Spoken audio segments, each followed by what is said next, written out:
명절을 앞두고 있고 이러다 보면 많은 사람들을 만나게 되고 모두가 다 그리스도 안에 있다면 대화도 통하고 좋겠지만 그렇지 못한 경우도 참 많이 있는 것을 우리가 생각해 볼 때 안타까움이 있습니다. 그래서 특별히 여기 본문 속에서 베드로가 이야기하는 자신을 준비함과 자신의 정체성에 대한 것과 그리고 영적으로 준비해야 될 것들, 대인 관계 속에서 우리에게 교훈하고 있는 부분을 우리가 발견하면서 같이 은혜를 나누고자 합니다. 교회사라고 볼 수 있습니다. 기독교 역사를 돌아보면 시대의 변천과 함께 많은 도전을 받아왔었던 것도 사실입니다. 이러한 도전은 기독교 신앙을 무력화시키거나 약화시키기보다 오히려 도전이 오히려 신앙을 더욱더 온전하고 깊게 또 넓게 재구성하는 계기가 되곤 하였던 것을 보게 됩니다. 그 말에 주는 의미는 외부적인 압력과 사단의 여러 가지 미혹하는 걸로 인해서 핍박과 여러 가지 고난이 있지만 그러나 교회는 더욱더 풍성해지는 은혜가 있었다. 즉 이것은 수적으로만이 아니라 사실 교회 여러 가지 교리적인 내용들이 정립이 되는 계기가 결국 이단 사설과 미혹되는 여러 가지 사이비들로 인해서 정체성을 확립할 필요를 느끼고 성경에 온전히 그 마음을 다 쏟고 있는 신학자들 또 성령에 충만한 자들이 교회 회의를 통해서라든지 기타 여러 가지 연구 활동을 통해서 우리의 신앙을 바로 정체하도록 하는, 그래서 정체성을 확립케 하는 여러 가지 역사가 있었던 것을 봅니다. 특별히 장로교에서 가장 규범적인 교리서라고 볼 수 있는 이 요한 칼빈의 기독교 강요는 바로 그런 면에서 미혹하게 하는 자들에 대한 성경적인 진리 그리고 또 구교에 대한 어떤 잘못된 성경 지식에 대한 정리를 하기 위해서 가장 기본적으로 요약한, 어떻게 보면 가장 기초적인 성경의 진리를 교리적으로 요약한 책이라고 볼 수 있습니다. 그런데 오늘날에는 그 당시에 그 말하자면 문학적 수준이나 이런 것들 그리고 이 문맥을 이해하는 여러 가지 수준들이 어떻게 보면 지금보다도 훨씬 더 높다고 볼 수 있습니다. 저희들이 그 번역된 책을 보기도 보지만은 보면 굉장히 어떻게 보면 수준 높은 그 문체와 기타 여러 가지 내용들로 되어 있어서 그냥 읽으면 일반인들은 평신도들을 사실 평신도들을 위한 것인데 평신도들이 이해하기 힘들고, 그래서 결국 이 목회자들이나 전문 신학 교육을 받은 사람들의 해설을 해줘야 되는 정도가 되는 모습을 볼 때 확실히 그 당시 여러 가지 그 당시는 이제 문서로서 모든 것을 이해할 수 있는 시간이 대부분이었기 때문에 사람들은 즉 요즘 말하면 이제 일부 교육학자들이 말하는 책을 읽는 시대였다는 얘기죠. 그러나 요즘에는 책을 읽지 않는 시대다 이렇게 이야기하면서 안타까움을 표하기도 합니다. 어찌됐든 이 같은 많은 도전 속에서 우리는 우리 신앙의 정체성 그리고 신앙이 성경이 무엇을 말하고 있는가에 대한 여러 가지 정립된 것들을 가져왔습니다. 그래서 사도행전도 우리가 사실 어떤 사람은 그런 얘기합니다. 사도행전은 어떤 교단은 성경에 나오는 말씀이 아니기 때문에 예배시 공예배시 사용하는 것이 좋지 않다 그래서 사도행전을 사실 활용하지 않는 이러한 교단도 있는 것을 보게 됩니다. 그러나 사도행전은 성경 말씀이 아니라 이 같은 내용을 우리가 고백합니다라고 교회가 정한 것입니다. 교회 회의를 통해서 전 교회가 그 당시 중세 교회는 로마의 교회가 중심이었죠. 그 교회가 그것을 채택을 한 것입니다. 여러 번 수정을 거쳐서 13가지 기독교 우리가 믿는 바 진리를 우리는 이렇게 믿습니다라는 신앙을 고백하고 그러한 신앙 고백이 되는 이 정체성을 가지고 있는 공동체가 하나님 앞에 예배합니다라는 우리의 정체성을 고백하는 것이죠. 그런 내용입니다. 그러니까 그거 자체가 교리 자체가 되는 것은 아니고 성경에서 나오는 내용들을 분명히 우리가 믿고 있는 바에 대한 이 정리를 해놓은 것, 그것을 우리가 예배 시에 고백하는 것입니다. 우리는 이 같은 것을 믿습니다 하는 것이죠. 그런 면에서 이것은 어느 날 갑자기 된 것이 아니고 어느 한 사람에 의해서 된 것이 아니라 교회가 그것을 약속하고 정한 것이죠. 우리가 신학자들이 모이고 교부들이 모이고 많은 목회자들이 모여서 회의를 통해서 우리가 믿어야 되는 가장 기본적인 진리가 바로 이런 것이다라는 것을 이 기록으로 남겨놓고 회의 결과를 통해서 우리 성도들에게 이것을 읽도록 하고 이것을 암송하도록 해서 바로 깨우치도록 하자.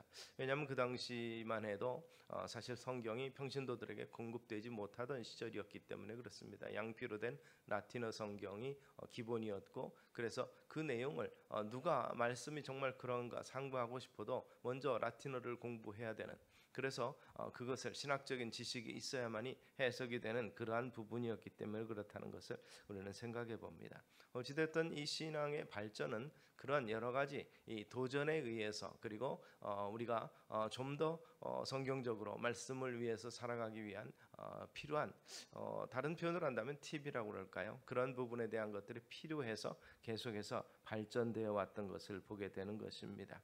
오늘의 시대를 가리켜서 사실 포스트 모더니즘 시대라 이렇게 세상 사람들은 이야기합니다. 그러면서 해체주의 시대라고 하는데, 그 이야기는 모든 전통적인 가치가 다 해체되어 가는 것을 의미합니다.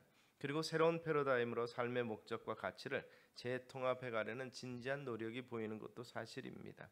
이러한 시대에 사실 그래서 기독교가 도전받고 있는 것도 사실입니다. 그래서 한동안에는 이 기독교 변증이 굉장히 신학의 중요한 주제로 등장했었습니다. 물론 중세에도 그랬지만 근세에 들어오면서 여러 가지 다양한 이러한 이 시도들, 그 당시는 서방 세계에서는 그 서방 세계 자체만이 세계 전부라고 생각했었는데, 동방으로 여러 가지 무역과 이런 것들이 확대되면서 동방의 문화와 그리고 종교와 이런 것들을 접하게 되면서 그들은 여러 가지 의문을 남게 되고 그들의 생활과 이런 것들에 영향을 받게 되는 것이죠. 그래서 사실상 우리가 가지고 있는 바 기독교 신앙의 진리에 대해서 흔들리는 모습도 보이기도 했었습니다. 그리고 또 그것의 복음이 전파돼 들어가면서 동양 문화, 특별히 아프리카 남부라든지 그런 쪽에서는 이 그들의 원시적인 그들의 종교성과 그리고 들어가는 기독교의 여러 가지 혼합되는 양상도 보여지기도 했었던 것을 생각해 봅니다.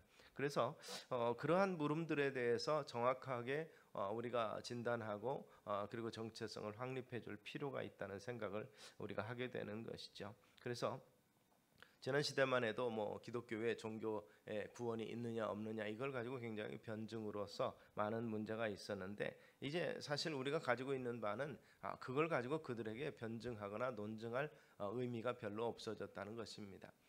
그 실례를 그 신학자들이 그런 얘기를 합니다.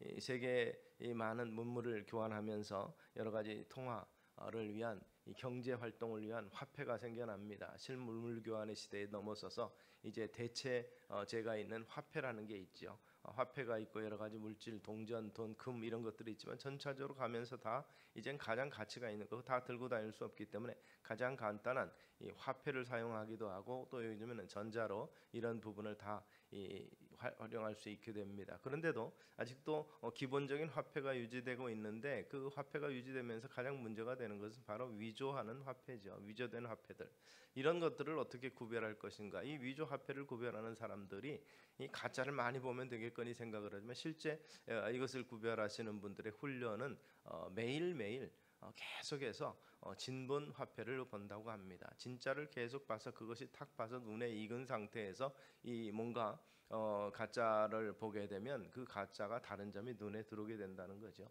가짜는 수도 없이 많이 발견되고 그런 것들에 익숙해지는 것이 아니라 진짜에 익숙하면 가짜는 당연하게 구별이 된다는 것이죠. 기독교 진리도 마찬가지입니다. 우리가 진리를 바로 알게 될 때 미혹되는 다양한 여러 가지 사설들에 대해서 우리는 단호히 배격할 수 있고 우리 스스로의 정체성을 살릴 수 있는데, 우리가 우리 것에 대해서 무지하면 결국 이것이 정말 그런가라는 혹시라도 하는 그러한 미혹되는 부분들이 없잖아 있고, 사실 사단의 공략은 바로 그런 부분입니다.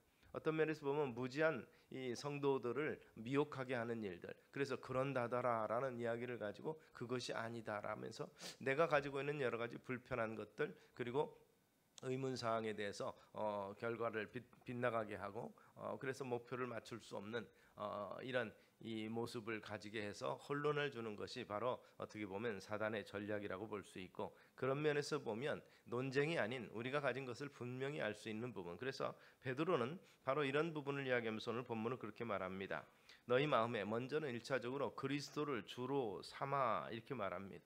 거룩하게 하고 그리스도를 주로 삼는 일에 흔들리지 않는 것, 즉 예수 그리스도가 구원의 주체가 되심에 대한 확실한 믿음을 가지고 있다면 문제가 되지 않는데, 그런 부분에 대해서 다른 방법으로도 구원을 생각을 하게 되는, 성경이 말하는 것 위에 또 다른 것들을 여러 가지 복잡하게 붙여서 결국 이 가장 핵심적인 부분을 둘째치고 쉬운 것을 활용하도록 하는, 그래서 운동 경기에도 그렇죠. 다양한 기술들이 있는데 사실은 기술들을 익히고 나서 시합에 임하는 사람은 순간에는 승리할 수 있지만 최종적인 이 승리를 하지 못한다고 이야기하죠. 뭘 말합니까? 가장 기초적인 훈련을 먼저 하는 거죠. 기본적으로 체력이 필요하겠고 그리고 가장 기본적인 기술이 필요한데 많은 경우들은 기본적인 기술은 조금 익히면 거기에 결국 이 매진하지 아니하고 좀 더 높은 고난이도 기술을 하기 위해서 더 많은 시간을 투자하는데 가만히 보면 최정상에 있는 사람들은 시작부터 훈련의 시작부터 가장 기본기부터 다시 다지면서 시작하고 그리고 나서 점점 그 고난이도의 기술에 익숙해 가도록 하는 그래서 이 고난이도의 기술만을 연습하는 것이 아니라 거기에 서기에 바로 서는 것이죠. 우리가 스포츠를 보면서 여러 가지 중에서 점점 기술이 발달돼 가는 것 중에 하나가 이제 피겨 스케이팅 같은 걸 볼 때 우리나라는 김연아 선수라는 걸출한 선수를 배출해낸 그런 나라인데 계속해서 그 이제 김연아 퀴즈라든지 이런 분이 나옵니다. 그런데 저도 스케이트를 탈 줄 알지만 사실 이것이 왜 문제가 되는가 하는데 보니까 기술 규정에 보니까 이 스케이트의 바깥날과 안날을 사용하는 기술이 있습니다. 옛날에는 그저 아무렇게나 뛰어도 되고 아무렇게나 점프하고 회전해도 상관이 없는데 이제는 이 기술을 적용을 시켜서 이 스케이트의 바깥날로 사용해야 되는 기술이 있고 안날로 사용해야 되는 기술이 있습니다. 사실 그렇잖아요. 우리는 프로가 아닌데 이 스케이트 날로 일어서서 달리고 균형을 잡는 것조차도 사실 쉽지가 아니한데 이 선수들은 이것을 바깥날로 사용했느냐 안날로 사용했느냐 기술을 가지고 결국 그것을 평가하고 점수를 매기면서 그렇게 하면서 고난이도를 합니다. 그렇다면 그 바깥날을 사용하는 것만 계속 연습하고 안날만 사용하겠습니까? 그렇지 않고 똑바로 서는 것이 가장 중요하다고 말합니다. 좌우 균형을 맞춰서 결국 이 보통 피겨 그 스케이트화를 보면 이 발목까지 보호가 되는 가죽 신발로 튼튼하게 만들어졌죠. 그런데 그것에 의지해서 바깥날과 안날을 고정하고 잡는 것은 이 마지막 수단이라는 거죠. 그래서 훈련하면서 기본 훈련하면서 이 스케이트 선수들은 이 스케이트화의 그 줄을 풀어놓고 서는 연습부터 시킨다고 합니다. 그렇다고 보면 자기 발바닥과 몸의 균형과 근육만 가지고 이 좁은 스케이트 날을 가지고 설 수 있는 훈련이 되어 있는 사람만이 그것이 나중에 익숙해지면서 최종적으로 어떠한 순간에도 보호가 될 수 있는 그래서 이 발목을 보호하는 그런 신발이라든지 슈즈라든지 그런 것에 의지해서 기술을 쓰는 사람들은 발전될 수가 없다는 것이죠. 가장 중요한 부분은 바로 그 얇은 스케이트 날로 자기 균형을 스스로 근육을 가지고 잡을 수 있는 선수 그런 훈련이 되어 있는 것이 매우 중요하다는 것을 이렇게 그 교본과 그런 그 내용을 보면서 제가 볼 수가 있었습니다. 그래서 사실 그러면서 뭐 인코너를 타든 우리는 스피드 스케이팅을 우리가 즐겼지만 그런 면에서 보면 좌우로 움직이면서도 그 날을 어떻게 이용하는가가 굉장히 중요하다는 것을 조금만 지나가면 이제 알게 되는데 피겨처럼 자기 몸을 정말 이 댄스에 그 음악에 맞춰서 움직이거나 여러 가지 그 고난의 동작을 할 때 이런 부분들을 우리가 어떻게 가능할까 하는 궁금증을 자아낼 만큼 하는데 바로 가장 큰 비결은 바로 균형 잡는 일이라는 거죠. 그 날 위해서 균형을 잡는 일이다라는 거죠. 그게 가장 기본적인 부분인 것입니다. 이런 부분에 대한 훈련과 이런 것들이 우리의 영적인 부분에도 도전이 돼서 우리의 정체성이 바로 될 때 그런 면에서 가장 근본적인 부분 그리스도를 주로 삼아 거룩하게 하고 우리 속에 있는 소망에 관한 이유를 묻는 자에게 이단부터는 외부로 넘어갑니다. 우리 내부로 준비되어 있는 것이 이제는 외부로 어떻게 표출되고 그들에게 어떻게 보여주고 그들에게 어떻게 말할 수 있는가 이것이 어떻게 보면 기독교인의 정체성이라고도 볼 수 있는 것이죠. 그런 부분에 대해서 우리가 가지고 있는 특성을 가장 잘 아는 것 그래서 그의 신앙의 기조를 유지하고 발전에 기여하는 그런 면에서 신앙에 성숙되어가는 그러한 것들을 우리가 스스로 깨우칠 수 있겠다는 것이죠. 그래서 그렇다면 이 베드로가 말하고 있는 기독교의 우리 정체성 중에서 가장 중요한 것은 여기서 소망을 이야기합니다. 소망에 관한 이유를 묻는 자에게 그렇다면 미래에 대한 소망이죠. 그 소망에 관한 이유를 묻는 자들에게 대답할 것을 말한다는 것은 기독교인에게 있어서는 과거와 현재와 미래 중에서 미래의 소망이 가장 중요하다는 의미가 있습니다. 미래에 우리가 어떻게 된다는 것, 어떤 결과가 있다는 것을 우리가 알지 못하는 것으로 인해서 우리는 답답할 수 있고, 그러나 미래 확실한 소망이 주어졌다는 것이 기독교의 가장 큰 특징 중에 하나라고 볼 수 있는 것이죠. 오늘을 살아가면서 오늘에 만족하고 오늘에 최선을 다할 것은 중요한 의미지만, 그러나 오늘의 삶이 끝난다고 치면은 사실 우리는 믿는 것, 우리가 수고하는 것, 우리가 고난당하는 것이 아무 의미가 없다는 것입니다. 그래서 어떤 분은 그런 그 영성가는 예화를 듭니다. 우리가 여행을 하면서 버스 차창을 이렇게 여행을 하는데 그 가려진 그 커튼이 들여진 것에서 바깥 구경을 하나도 못한 안에서는 열심히 토론하고 노력하고 누가 높냐, 누가 강하냐, 누가 잘 사냐, 그거 가지고 노력을 한다면 여행의 의미가 있겠느냐, 이런 얘기를 합니다. 그래서 우리 기독교의 어떤 그 기능이라는 것은, 우리가 할 수 있는 신앙이라는 것은 바로 이 커튼을 걷어서 지금 여행의 목적이 무엇인지를 분명히 알려주는 것, 바깥 경치가 어떻게 되고 우리가 보고 있는 것이 무엇이며 우리가 누리고 느낄 수 있는 것이 무엇인가를 알려주는 것. 그래서 사실 밖으로 나온 이유가 그거라는 거죠. 건물 안에서 우리가 사는 곳에서 그냥 토의하고 회의하고 우리가 스스로 키 재고 누가 높은가를 따지는 것은 실내에서 해도 충분한데, 이렇게까지 야외 자연에 나와서까지 여행을 하면서까지 그 일을 다툴 문제는 아니라는 것이죠. 그래서 여행의 목적을 분명히 알려주는 것, 그래서 인생의 목적을 분명히 알려주는 것이 바로 기독교의 소명이라고 볼 수 있는데, 바로 그런 면에서 이 내세의 소망이죠. 확실한 미래에 우리가 가질 수 있는 것, 얻을 수 있는 것이 무엇인가, 우리에게 보장된 것이 무엇인가, 그리스도 안에 있으면 우리에게 주어지는 것이 무엇인가를 분명하게 아는 것, 알게 하는 것이 중요하다는 것이죠. 그래서 결국 새로운 현실이죠. 삶 속에서 알지 못했던 새로운 시대 또는 삶, 환경, 이런 것들이 우리에게 주어졌을 때 우리가 어떻게 적응하느냐, 이런 부분이죠. 그리스도에 된다는 것은 그런 면에서 새로운 소망인데, 그게 생명 있는 산 소망으로 깨어나면서 세상과 이 삶에 대해서 새로운 관점을 가지게 되는 것이다라는 거죠. 그냥 주어지는 어디서 왔는지도 모르고 어디로 가는지도 모르고 살아가는 그러한 인생이, 우리의 삶이 하나님의 철저한 섭리 속에서 우리가 창조되었고 계획 속에서 구속을 이루고 마지막에 하나님께서 이 그리스도 안에 있는, 즉 하나님의 자녀들에게 주는 큰 은혜와 복, 이런 것들을 생각하면서 우리의 미래가 어떻게 복될 것인가를 생각하게 되는 것, 이것이 우리가 가지고 있는 신앙적인 관점이라는 것입니다. 그래서 베드로는 너희 속에 있는 소망에 관한 이유, 우리가 미래의 소망을 가지고, 그런데 그 너희 속에 있는 소망에 관한 이유를 묻는 그 이유가 뭡니까? 세상 사람들이 우리에게 왜 소망을 물어봅니까? 왜냐하면 그 당시는 핍박받는 시대였기 때문에 그렇습니다. 믿는다는 것 자체 때문에 핍박을 받는데, 그럼에도 불구하고 불굴의 의지를 가지고 신앙을 지키면서 생명의 쓰러짐도 정말 개의치 아니하고 신앙을 지키는 모습들을 보면서, 니들이 그렇게까지 지키는 이유가 뭐냐? 너희들이 죽음을 불사하고 그것을 버티는 것은 이유가 뭐냐, 이 말이죠.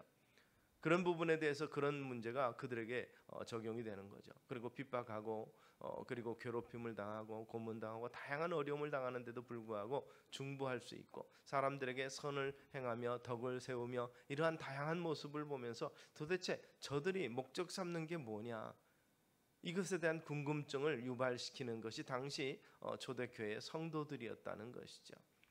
순간의 유익을 위해서 배반하고 표리부동하게 움직이는 것이 아니라 한 곳의 목표를, 거룩한 소망을 가지고 미래의 어떤 모습이든지 그것에 견디는 모습을 보면서 사람들은 궁금증을 갖는 거죠. 저들의 궁극적인 목적이 뭐길래 이러한 수모를 당하고 고난 속에서도 그것을 놓지 않는가에 대한 의문이 분명히 있다는 것이죠. 그래서 그들에 대해서 대답할 것을 항상 준비하되, 여기서 보니까 온유와 두려움, 선한 양심, 이런 부분들이 나타납니다.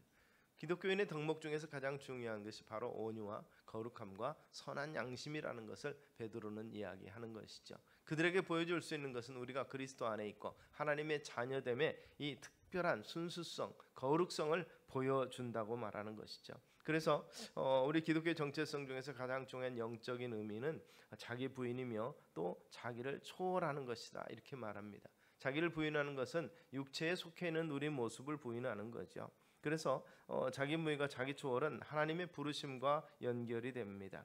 그래서 하나님께서 보여주시는 새로운 삶으로 자신을 부인하고 새 가치, 새 의미, 새 목표를 향해서 나아가는 것입니다.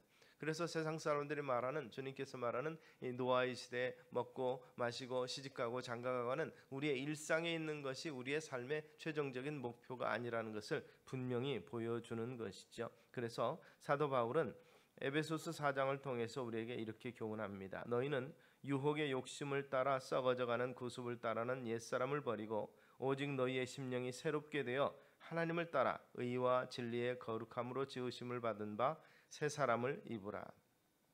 새 사람이 되라는 거죠. 새 사람을 입으라. 새 사람을 입으라는 이 표현 속에서 우리는 우리 스스로 노력이 되지 아니하고 입혀주는 것, 입는 것입니다. 만들어진 것을 우리가 받는 것을, 받는 것을 이야기하고 있습니다. 바울은 이 문장을 통해서 우리에게 주는 것은 내가 노력해서 내가 만들어서 입는 것이 아니라는 것입니다. 예비된 것을 우리가 누리는 것이라는 것이죠. 그것은 영접하고 받아들이는 차원을 말하고 있습니다. 그래서 옛사람을 우리가 새 옷으로 갈아입는 것처럼 바로 예비된 새 옷을 우리가 수여받는 것, 이것이 곧 신앙이고 구원이라는 것을 이야기하고, 그래서 이 구원이 은혜요 선물이라고 표현하고 있는 것을 우리가 기억하시기 바랍니다. 그래서 옛사람 된 우리의 모습들, 죄인된 옛 모습을 부인하고 새 사람을 입는 것, 이것이 신앙의 기초라고 볼 수 있는 것이죠. 그래서 그렇다면 그러한 신앙을 가지고 있으면 현실은 부정하고 내세만을 강조하며 살아가느냐?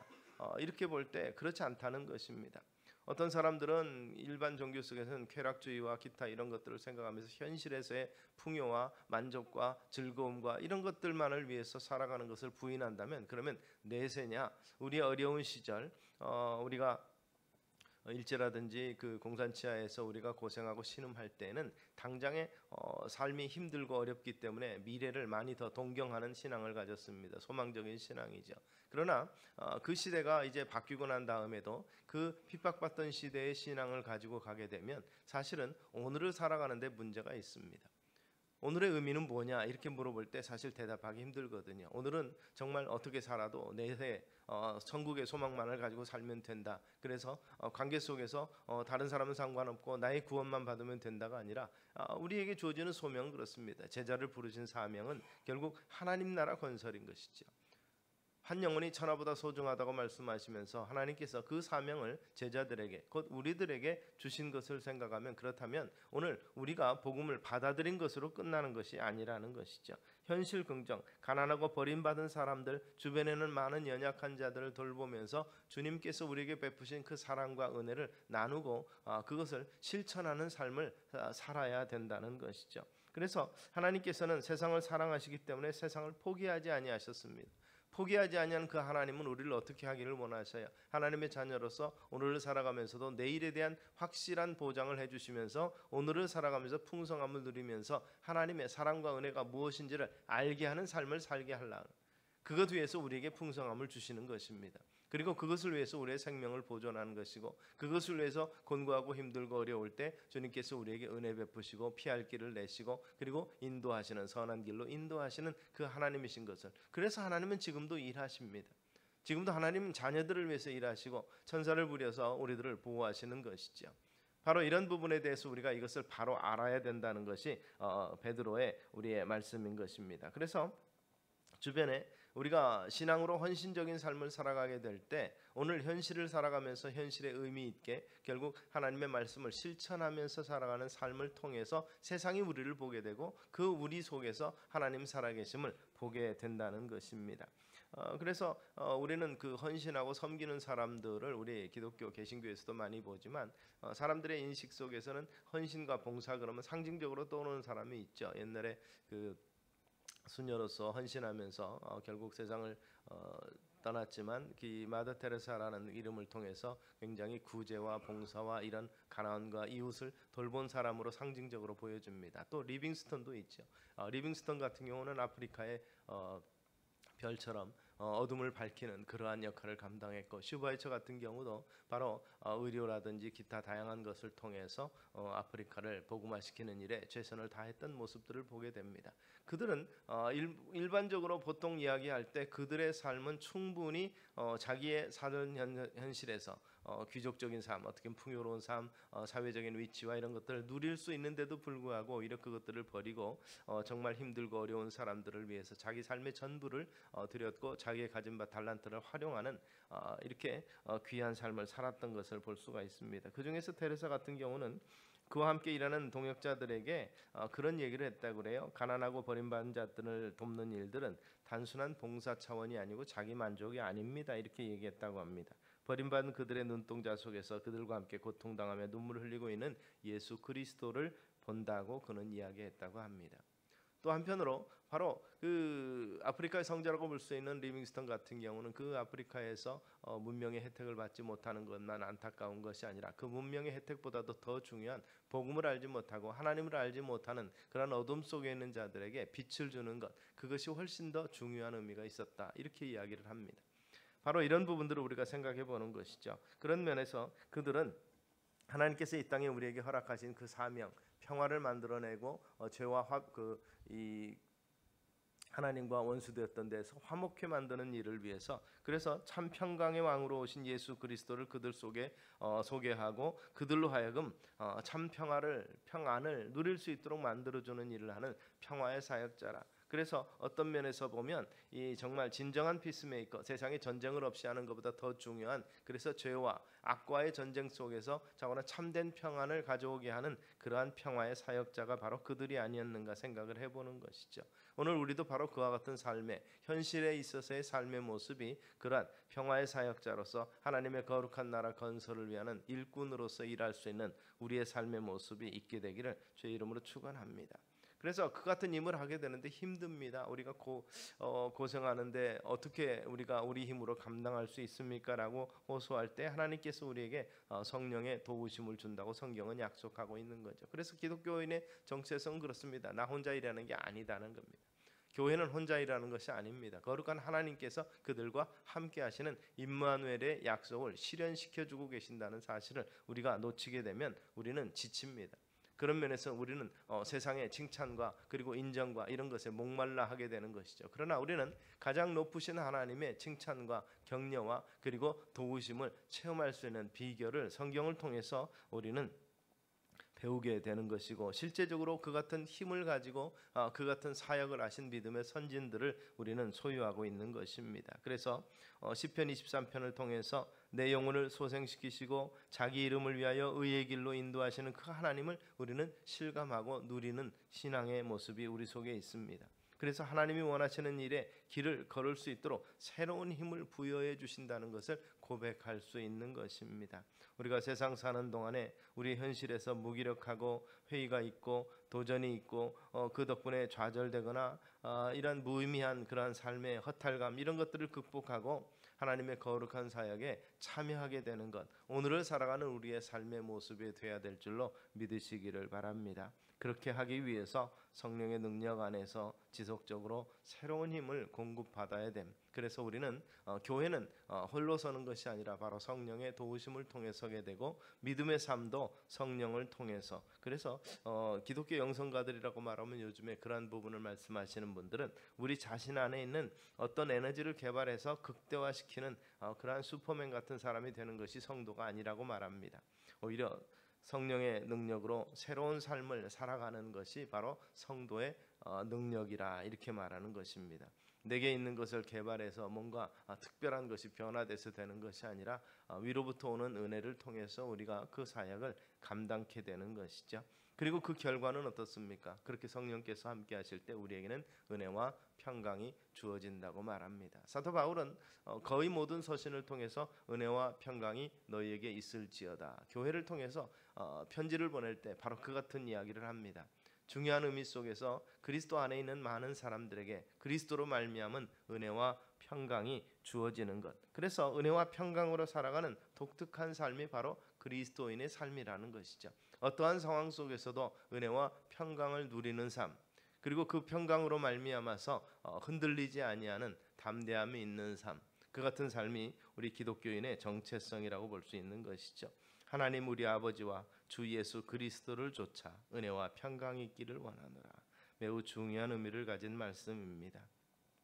하나님과 우리 사이에 벌어진 관계를 온전히 하나 되게 만들어주는 그리스도와의 연합, 우리 하나님 안에서 하나 되는 거룩한 역사를 이루고, 그렇게 될 때 나타나는 그러한 결과가 바로 은혜와 평강이라는 것이죠. 그래서 궁극적으로는 바로 그리스도와 하나 되고 연합되는 일이죠. 그렇게 돼서 주어지는 축복이 바로 그리스도인의 축복이며 우리 내세의 소망이라는 것입니다. 단순히 이 땅에서의 풍요 그거 누리고 끝나는 것이 인생이 아니라 미래에 예비된 그 거룩한 나라, 그 나라를 상속한다고 표현하고 있는 이것을 우리 것으로 삼고 오늘을 살아가면서 오늘 우리에게 주시는 바 하나님의 뜻과 하나님의 그 명령에 대한 사역을 감당하면서 참된 평강을 이루어내는 것, 이것이 오늘 그리스도인의 사는 삶의 목적이 되고 또 우리가 가지고 있는 가장 가치 있는 삶의 가치가 될 수 있을 것입니다. 삶의 목표가 되는 것이죠. 값싼 은혜로 우리가 이것을 그저 잠시 잠깐에 누리는 풍요로 바꿀 수 없는 그 소중함이 우리가 가진 바 진리라는 사실을 늘 기억하시는 우리 성도님들 되시기를 소망합니다. 그래서 우리는 계속 깨어서 신앙의 값진 의미를 밝혀내고 세상 사람들에게 알리는, 그래서 우리 시대에서의 싸움은 이 귀중한 은혜를 값싼 은혜로 바꾸지 아니하는 것입니다. 그리고 우리에게 소망의 내용을 묻는 사람들에게 믿는 자로서의 소망의 내용이 무엇인지 분명히 삶으로써 보여줄 수 있는 그 같은 역사를 이루시는 우리 성도님들 되시기를 주의 이름으로 축원합니다. 기도하겠습니다. 살아계신 아버지 하나님, 선을 행함으로 고난받는 것이 하나님의 뜻일진데 악을 행함으로 고난받는 것보다 나으니라고 말씀하면서 우리에게 참으로 답변한 입술의 열매를 허락하시며 거룩한 소망을 가지고 살아갈 수 있도록 우리를 붙잡으시는 하나님을 바라보는 우리의 믿음의 권속들 다 되게 하여 주시기를 원합니다. 모든 만남 속에서 하나님의 살아계신 참으로 역사의 섭리를 발견할 수 있게 하시고 그들에게 우리 하나님 안에 있는 우리 소망의 이유를 분명하게 밝힐 수 있는 담대함도 우리에게 또한 허락하여 주시옵소서. 예수님 이름으로 기도드리옵나이다. 아멘.